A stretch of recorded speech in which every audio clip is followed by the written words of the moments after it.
What's up everyone? Today I have with me the world's two best camera phones available right now, the Vivo X300 Pro and the OPPO Find X9 Pro. And after tons of updates and more than a month of testing, including taking them along on trekking and hiking trips, this is the perfect time for me to tell you which one is the better camera phone. And by the way, this is the semi-final round and the winner of this battle will go up against the Xiaomi 17 Ultra that I have just received. That phone will compete for the final crown, so let's get started. Okay, so last year I wasn't too impressed with the Find X8 Pro's cameras, but this year with the Find X9 Pro, I have found some good improvements. The main camera here, just like on the Vivo X300 Pro, is a 50 megapixel sensor, the new Sony LYT828 to be exact. Now, both phones do share the same sensor, but the image processing on both is totally different. First of all, OPPO favors a sort of red/pinkish tone in its images, while Vivo likes to go in with a more yellow tone. And another big difference I found was that OPPO's images are generally brighter thanks to a slightly wider aperture than Vivo. Now, if I am being honest, for me, brighter images do not mean better images. If you look at this photo of this really popular temple in Basantapur, OPPO's images are brighter, yes, but it also looks flat and washed out. And it's not just like one or two images. Vivo generally handles exposure, light and highlights better than OPPO. Take this leaf image for instance. Not only the highlights are better preserved by Vivo, but attributes like dynamic range and shadows are also maintained way better. During the night too, even though OPPO is able to push more brightness, highlights, shadows and dynamic range just comes out better from Vivo. Again, I do think both companies need to find a way to manage glare and flare better, because when I tried shooting against bright lights, I got these sort of images and I am not the most impressed. I am not sure about OPPO, but Vivo does have a T-Star coating whose sole job is to prevent glare, so I was expecting a bit more from Vivo in this area. Also, there is this weird thing with Vivo where in one or two instances, it just reduces the exposure by one or two stops, like in this image and this image over here too. But then most of the time, I have liked the colors and highlight management from Vivo in most cases. Now, when it comes to ultra-wide images, like the main camera, sometimes the Vivo X300 Pro behaved erratically by reducing the exposure once or twice. But other than that, the ultra-wide images are equally wide from both of the phones. Well, not as wide as the iPhone, but not bad either. Again, there's the difference in color processing. Vivo is mostly warmer and OPPO's images generally have that red tint I mentioned earlier in the main camera section too. Now, I think color processing is something of a personal preference, but for me, I have a slight bias towards Vivo's ultra-wide photos because not only is the color reproduction good, but Vivo maintains better highlights and exposure in almost all of the images, whether it is daytime or nighttime. Also, Vivo's images are clearer in the sense that you will notice better details and sharpness everywhere in the middle and even at the edges. Vivo's post-processing works really well. Now let's talk about the third camera, and here the Vivo X300 Pro and the OPPO Find X9 Pro use totally different telephoto camera sensors. Vivo uses the Samsung HP-B sensor with an 85mm lens, while OPPO has gone with the HP-5 sensor with 70mm focal length. Both are 200 megapixel sensors, but Vivo's sensor is slightly bigger. I have clicked more than 50 portraits from both of these phones, and I have to tell you, judging them has been the most difficult part of this camera comparison. So before I start nitpicking, I'll just say both are top-notch cameras for portraits. Just amazing. Okay, starting with which phone brings out the most natural, true-to-life skin tone, it's definitely OPPO. Like brown skin, such as mine, has a lot of pink hues, and that is so perfectly represented by OPPO. And the details on the skin, the small nuances, the texture are all preserved so well by OPPO. Like side by side, you will notice Vivo processing the skin a little too much. But then Vivo has its own perks. First, you get a lot of flexibility to zoom in further or experiment with different focal lengths while maintaining excellent sharpness. Second, Vivo's camera has a faster shutter speed, which means even if the subject is not completely still, you will get sharp pictures, which is great for street photography. And third, in difficult situations like this, Vivo is able to process the images so much better. Even in this picture, the way Vivo has intelligently made the subject and the background pop is quite remarkable. Now, not to forget, just like the wide and ultra-wide photos, highlights are something Vivo processes much better.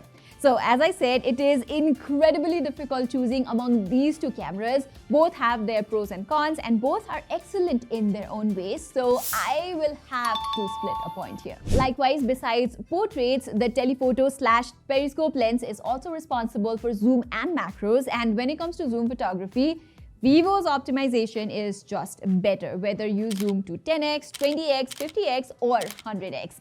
Look at this mountain picture. The clarity of the details is so good on Vivo.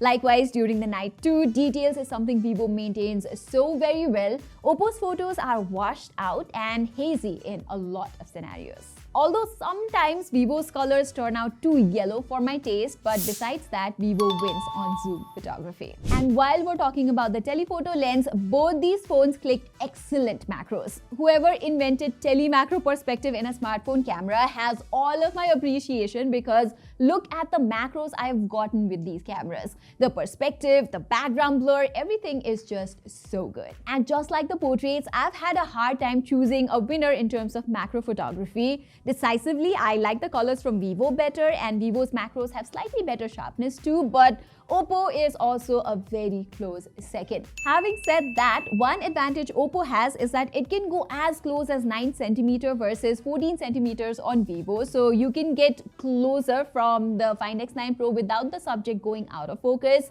On Vivo, you can zoom in further, but after a certain distance, you won't be able to focus. Anyway, I will give equal marks to both, no confusion. Next, selfies. Because OPPO did a fantastic job preserving the natural skin tone in portraits, I was expecting it to do the same again, but unfortunately that wasn't the case. There is quite a prominent red tint in OPPO selfies, while Vivo selfies look more natural most of the time. Both are equally wide though. Also, Vivo seems to preserve the finer details and process the shadows and all a bit better, along with nice colors on the face.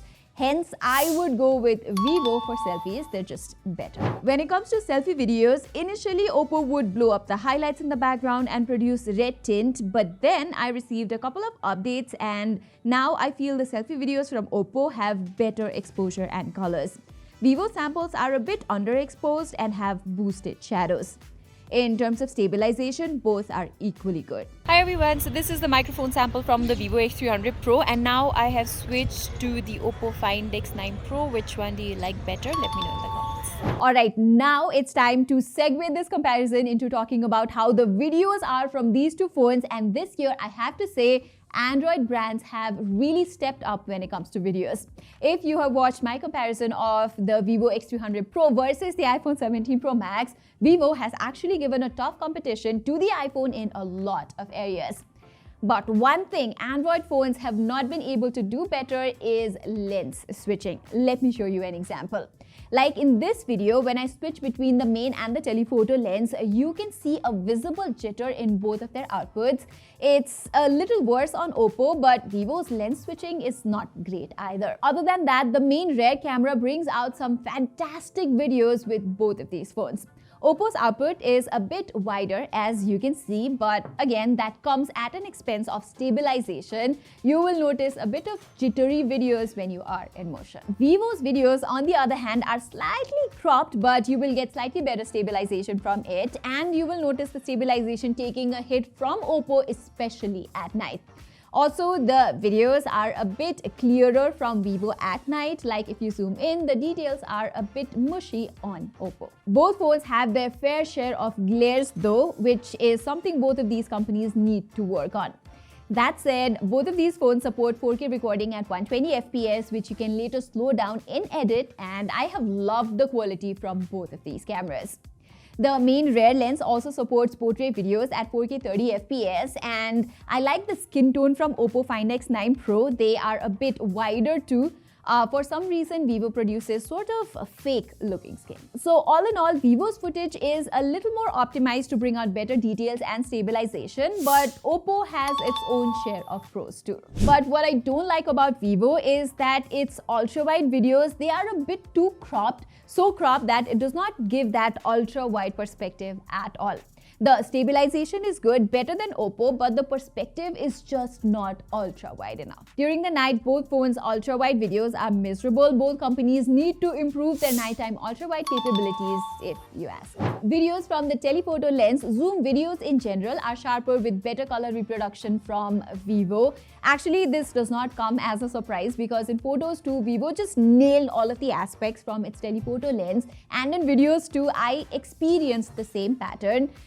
Even when it comes to portrait videos from both of these phones using the telephoto lens, well, Vivo's output is sharper and has better stabilization in general. So telephoto videos are definitely better from the Vivo X300 Pro. Lastly, both phones give you a log option. OPPO also provides LUT preview option, which helps you monitor colors while recording. And then both of these phones have their means of noise cancellation, but honestly, the difference is not night and day.